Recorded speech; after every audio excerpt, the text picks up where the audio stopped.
Hello, everybody. You boys, girls, men, women, dogs, cats, fish, dogs. I said dogs.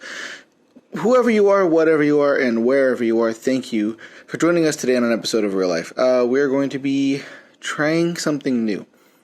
We will be talking about some topics that occurred from the day and sometime throughout the week. The goal is to try and get these from Tuesday and Thursday. And the news that we'll be reporting will be from over the weekend, typically box office plus a couple other events, but then also anything that happens on Monday as well. This should be reported on Tuesday. And then anything that happens Tuesday, Wednesday, and Thursday will be on a Thursday episode. Going to try and cover as much as we can, and I figured it would be much easier to do it in 2 episodes that were a little bit shorter than 1 full hour episode. So please let me know if you guys like this format and how we go about it. If you do, just leave me a comment in the comment section below. Also, a like would be super appreciated, and if you could share and subscribe, I would appreciate that as well. So today we're going to be talking about some Godzilla X Kong and how much money that movie made in the box office. It's pretty insane, honestly. We will be talking about a young star who passed way too soon. We'll just be talking about some of his work and sending our thoughts and prayers to his family. And we'll be talking about a few other topics as well. Probably going to go on some tangents, but we'll see what happens. So just bear with me, enjoy the ride. Promise you it's going to be fun. And if you guys have any questions, let me know. Alright, here we go. First episode of Real Life with this format. Let's go.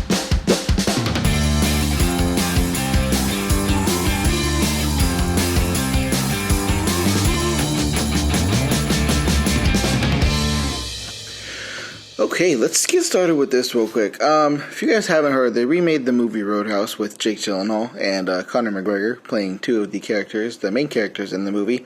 I have not seen it yet. I've also not seen the original. I know, I haven't seen a lot of movies. However, I will probably see these movies at some point because Jake Gyllenhaal's he's awesome. Can't go wrong.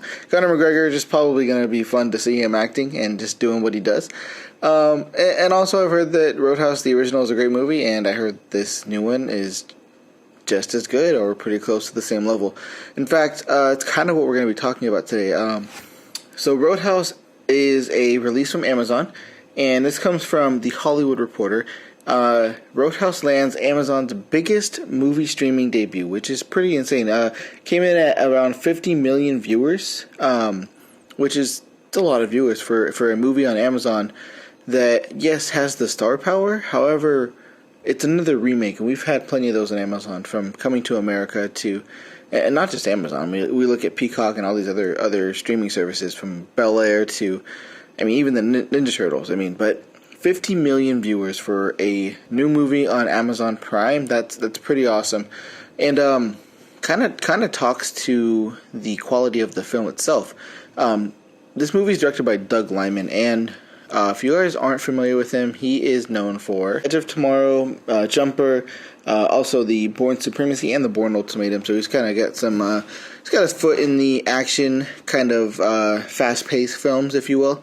Well, before this movie came out, he actually came out and wrote a co-op, I believe it was with Variety, stating that Amazon made the wrong choice in not putting this movie in theaters. There was a whole lot of drama with it, and I'm not going to go into it, but really, if you look at it and just in hindsight, it seems like he shot himself in the foot. And, maybe this movie should have been in theaters, but there were probably contract negotiations that happened, and I'm pretty sure there were. And that's why this movie just ended up on Amazon. But with a number like 50 million viewers, yeah, it probably should have done in theaters. It probably would have done really well in theaters and then done even better on streaming. That's typically how the formula works. If you guys remember back in the day, when we used to have home videos and DVDs, we would have a movie in the theater. And then once that movie came out on DVD, everybody would be wanting to watch it again. And they'd go out and buy the movie. I had a ton of VHSs and DVDs growing up, and I still have a ton. And I don't buy them as often because, 1, they're hard to come by. 2, they're expensive. Back in the day, they were probably closer to $12, $15. Now they're anywhere from $20 to $30 just for a Blu-ray version, which is the only version really that they sell right now. Even though we really just watch it through digital, we end up buying the physical and then just going straight and putting the code in, and that's how we watch it. But it's always nice to see those physical copies on the shelf for me. And I'm excited to see these movies. I hope you are too. If you aren't, then let me know. But if you are excited to see Roadhouse, please let me know in the comment section below. If you guys have already seen it, let me know what you thought of it. And let's have a conversation about it. I will get to watching these soon. Yeah. Alright, let's move on to our next topic. If you know me, you probably know that I am a huge stan and lover of superhero films, whether it's Marvel, DC. I love superheroes. It's my bread and butter. It's what I really go for as far as movie goes. Those are usually the movies I go and watch. On this channel, I will do my best to not get articles and stories that involve a lot of comic book genre movies, but it's so prevalent in today's age that it's hard not to. So, all that said, just to lead up to this next article, this comes from Dark Horizon. James Gunn, who is very present on social media, mainly Threads, now that X has kind of gone to, James Gunn talks to a lot of his fans, and a lot of his fans will write to him on Threads, tagging him in posts and just asking him questions about upcoming films. If you guys aren't aware that James Gunn is now taking over DC Studios at Warner Brothers, so he has, on the creative side at least, and a lot of movies are slated to come out pretty soon. One of them being Batman the Brave and the Bold. That is slated, I believe, 2026. I could be wrong, but I'm pretty sure because Superman's next year. And if you guys aren't familiar with Batman's repertoire of villains, Two-Face, Harvey Dent is a huge one, and there's some casting rumors that Boyd Halbrook, which I am not familiar with that name, was apparently in talks to play Harvey Dent. And honestly, this wasn't even in Batman the Brave and the Bold. This was in the Batman Part 2, the one with Robert Pattinson, the sequel to the one that came out, was it 2 years ago now? The one that did really well in the box office as well. But there's rumors again going around that there's this actor named Boyd Holbrook, Boyd Holbrook, and he will be playing Two-Face in Batman Part 2. And I bring this up to say, one, James Gunn is a star for, one, working on such a huge project with Superman and really overseeing this new DC universe we're going to be getting. Because let's face it, the last one just hit the crapper. And I say that enjoying a good amount of the films. But it was time. It was time, and James Gunn, I believe, is going to be the best man to do the job. We will see next year when Superman comes out. But again, he's coming out and reassuring fans on a weekly basis, if not daily basis, that he is in it all the way. The Batman isn't even part of his movies or his universe he's going to be creating, but it's part of the Elseworlds, which is like a side story to the actual main universe that will be happening, the bigger, larger universe, I would say. And he's still reassuring fans that when they're ready to announce, whether it's casting, the name of a movie, release dates, whatever it is, they will do it in the proper fashion. And do it in a way that is not so anticlimactic and really gets the fans excited, because that's what the DC and DC Studios is going to need going forward with their new movies. So this article isn't really necessarily about this rumored casting. It's more so to the merit of James Gunn, which, if you guys aren't aware of who he is, I mean, he directed the Scooby-Doo movies back in, I can't even remember the years they came out, but he directed both of them. All three Guardians of the Galaxy movies, the holiday special. I mean, this guy has done some insane work. He also directed the Suicide Squad, which is the newer one that came out with Sylvester Stallone playing Killer Shark, and the Ratcatcher, and all those great guys. Also had a huge part to play in Peacemaker, the series. If you haven't seen that, please check it out, because it's awesome. John Cena just kills it. So, again, just speaking to James Gunn's merit, if you guys had any doubts about this new DC universe, if you guys weren't even aware of it, well, now you are, for one. Two, if you guys are huge fans, or at least even small fans, because Superman is such to me, he's a default character. He's one of the cookie cutter characters, but from what I hear, he has so much more to his story, and I have no doubt that that's true. I haven't read the comics for Superman. I stick with Marvel mostly, but I'm excited to see what James Gunn does. I'm looking forward to watching a good movie, because even if I'm not a fan of the character, I can admit that James Gunn makes me interested in almost anything he's created. I watched The Suicide Squad not really wanting to, but I enjoyed the movie because I knew who made it, for one, and I enjoy the way that he tells the story. So I can't wait to see what he does with Superman. Can't wait to see what he does in this universe, because it's going to be epic, and it's going to be fun, and it's going to be not fan service, but it's going to keep the fans in mind. And I can't wait to see it. If you guys are excited to see it and look forward to hearing from James Gunn every once in a while about what he's got to say about this new universe, let me know in the comment section below. Let's talk about it.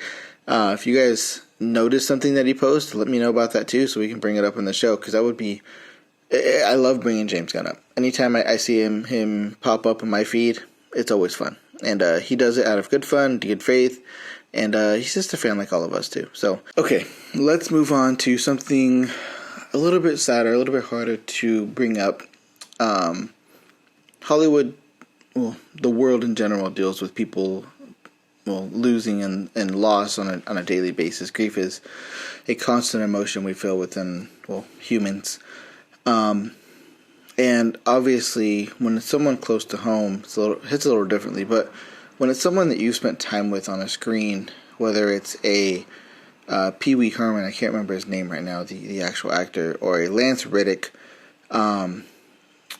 you spend time with these people in your home, maybe not in person, but their voices fill your house. Their personality fills your mind, and you start to develop these non-tangible relationships with people, which sounds crazy, but it's true. It happens, and we feel these emotions when we see someone in Hollywood pass away. And today, well, not today, but this weekend, we lost Chance Perdomo.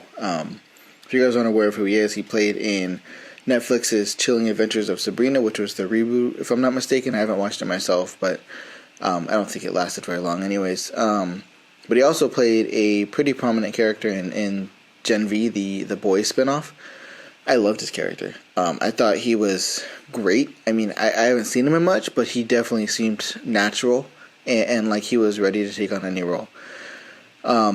He passed away over the weekend due to a motorcycle accident, which is very unfortunate and very sad to hear. I believe it was Saturday, if I'm not mistaken, or around then, because I did see it on my feed. And I just took a little bit to remember him and think about the people in his lives and who it affects, because, like I said, it's very sad. It's very sad for those involved. It's very sad for the people that he loved and cared for, and those that cared for him. And, Hollywood lost another star today. And it's one thing when there's someone that does have that prestige, that's been around for a while. It's one thing for them to lose, their lives, and see what they have done. We can reflect on that, but it's very different when you have someone so young. He was 27. He had a lot of life to live and a lot of talent to explore and figure out what he was great at and what he could bring to the industry. Not just for entertainment, but for his own growth and experience. It's unfortunate, and I just wanted to bring it up because it's important to remember those that have an impact on your life, whether they are physically in your life or they are there through a screen.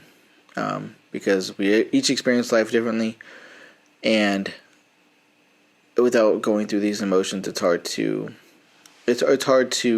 get through the day. So I just want to send some love and prayers out to Chance Perdomo and all his family and all his loved ones and friends. Obviously, I'm sure they're not watching this, but I hope that they feel these prayers and these thoughts, because we're all human, and we all need a little bit of just support in the harder times. So if you guys want to leave any thoughts, any words of kindness for Chance and his family, please leave them in the comment section below. I'm sure hopefully one day they'll see this video and look back at all the memories and the experiences that Chance left on people. So, alright.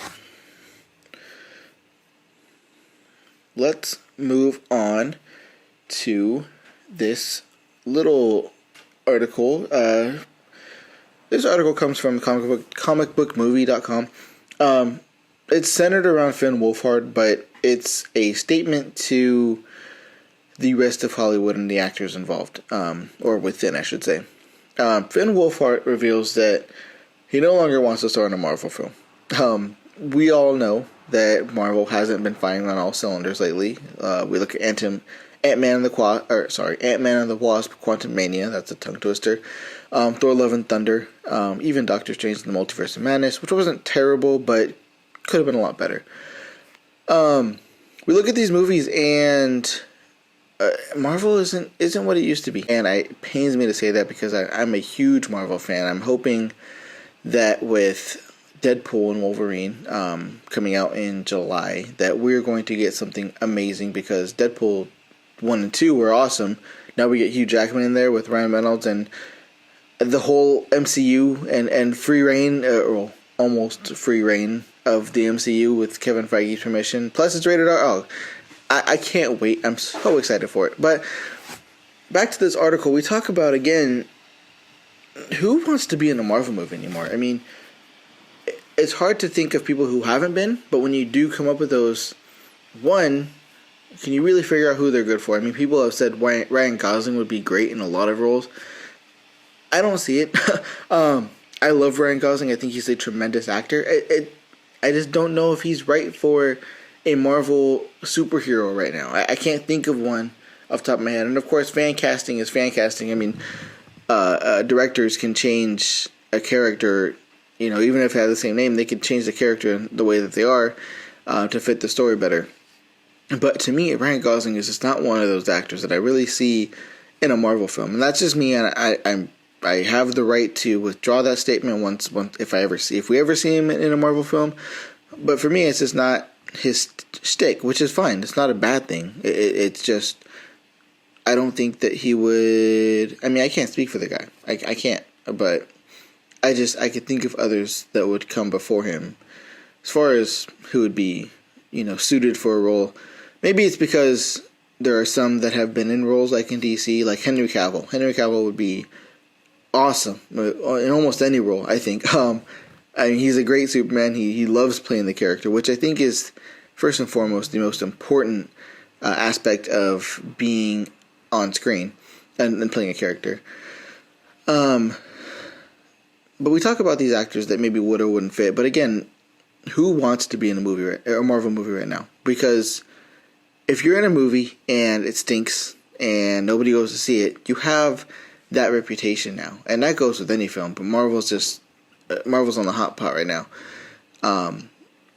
So why take that risk when there are other films and projects that, maybe still be a risk, but at least it's an original property and you can't really fault a studio for that, and you can put all your effort into it, because Marvel, for one, has so much studio interference, and rightfully so, because Kevin Feige is a creative genius and totally on board and needs to be in charge of the different films that are going on. He needs to micromanage because he's the one that oversees everything. Without him involved, we see, again, movies like Ant-Man and the Wasp, Quantumania, Doctor Strange in the Multiverse of Madness, and just all this extra mumbo-jumbo that we don't need in these movies. Plus, we get way too many. I mean, just way too many projects all in one year.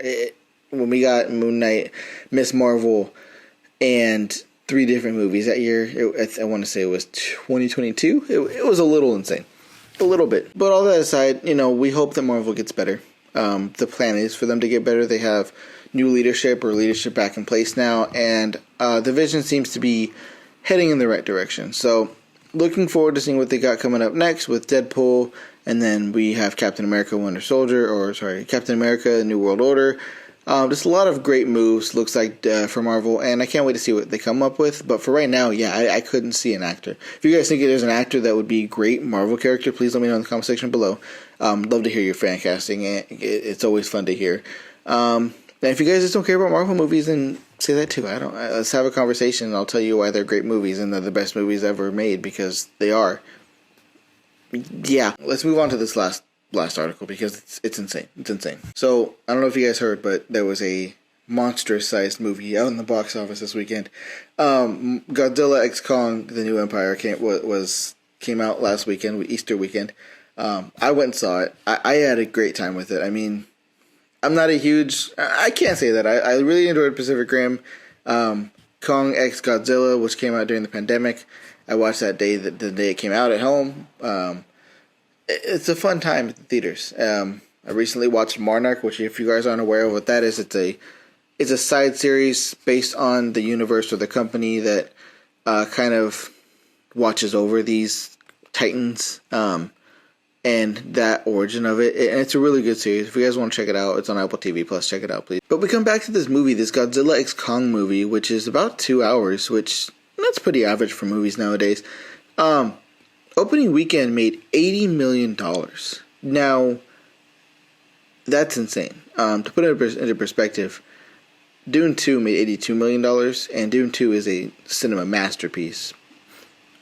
Godzilla X Kong is a popcorn flick that has a lot of fun and a lot of monster smashing goodness in it. So, it's a great time at the movies. I won't go ahead and say it's a great movie. I believe it's sitting at like a 59% in Rotten Tomatoes. But the audience score is high, which shows you that the audience and the people that are watching this movie really enjoy it. The original projections were around $55 million, which is still a good opening weekend. And it would what it would have for sure secured was that each weekend in March had a movie that came out and opened to over $40 million, which is a great sign that movie theaters are back in business, which is great to me. I remember having conversations with family that movie theaters were going to be closing, which terrified me because I love going to the movie. Now, that was just domestic, which is even more insane. So $80 million domestically is how much Godzilla X Kong made.